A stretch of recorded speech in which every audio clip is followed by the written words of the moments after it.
வாய்ப்புடன் கேட்டு பாருங்கள், அவன் பொக்கிஷத்தை மூடுவதில்லை.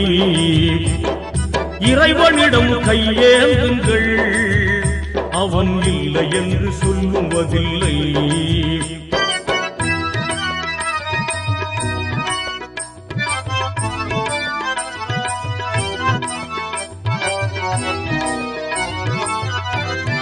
இல்லை என்று சொல்லும் மனம் இல்லாதவன், ஈடு இணை இல்லாத கருணை உள்ளவன், இன்னல் பற்றி எழும் குரலை கேட்கின்றவன், எண்ணங்களை இதயங்களை பார்க்கின்றவன்.